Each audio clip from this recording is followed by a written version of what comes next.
Hello, what's going on, guys? Welcome back for another show. Today I'm going to show you a fantasy film, The Flea, a story of the tale of tales. In a remote kingdom, where the princess is playing music with an instrument, entertaining her father king and the courtiers. But at that moment, the king becomes fascinated by a flea, which seems to be adaptive to the human beings, and knows well how to please the king. After the music show done, seemingly without any interest in the music, the king hurries to his place with the flea, feeding the flea with blood from his finger. He then keeps the flea in a gift box, as a pet that he seemingly never want to let go away from his sight. While the princess is under the age longing for love, she's touched by the love stories. The king finds the flea grows astonishingly fast under his care. He then prepares the toy coach for the flea, who carries the coach around, and intrigues the king greatly. Someday following at a dining time, the princess tells the king she wants to get married, and lives an interesting life outside the castle. While the king shows no interest in her topic, he would rather end this topic as soon as possible, and goes back to take good care of his flea. He feeds the flea with a half-cooked steak, covered with blood. With so much care, the flea grows up to be as super gigantic as it can.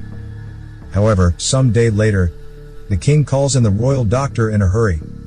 To the doctor's misunderstandings, he is just brought here, not to care for the king, but rather care for a dying flea. The doctor feels astonished at sight of such a giant monster. He has to follow orders from his king, to give some medical care on the flea, even though he gets no experience in caring animals. Despite of the doctor's efforts, the flea dies away, which sorrows the king deeply.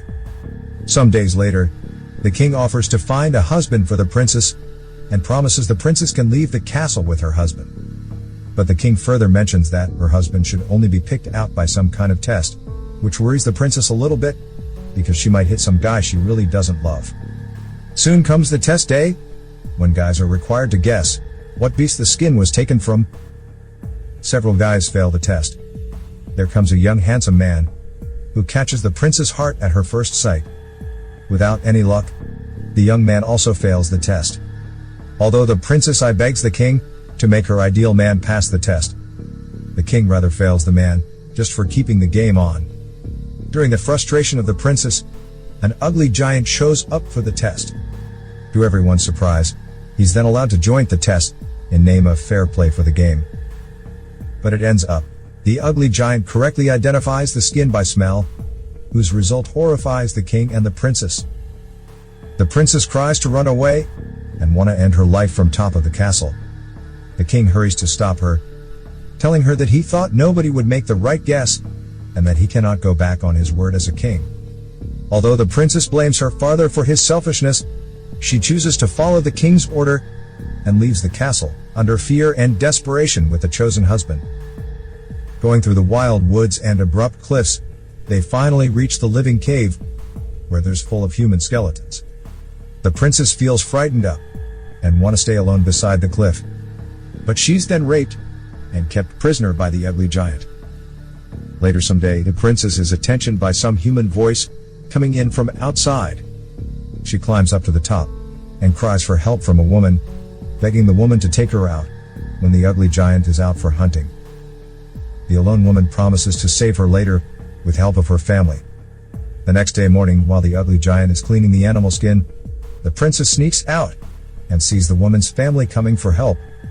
The woman's son want to carry the princess to the other side of the mountain by use of a tightrope. Right at that moment, the ugly giant seems to beware something. He rushes out, and want to catch the princess back. But fortunately, the son cuts off the rope, right before they get caught, which makes the ugly giant drop down to the bottom.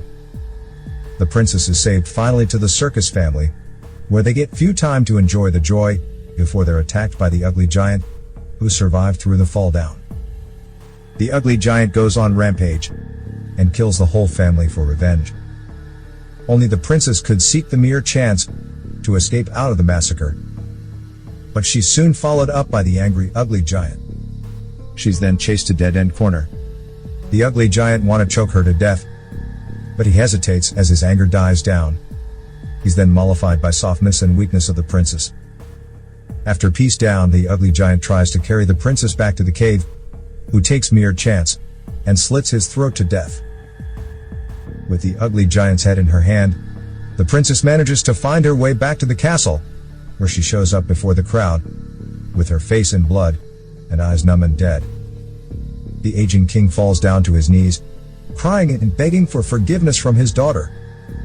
The next day, the princess is crowned as the king at a grand coronation ceremony, where a tightrope show is also invited for her celebration, which is used instead as her memory of the sacrificed circus family, who saved her out from the ugly giant.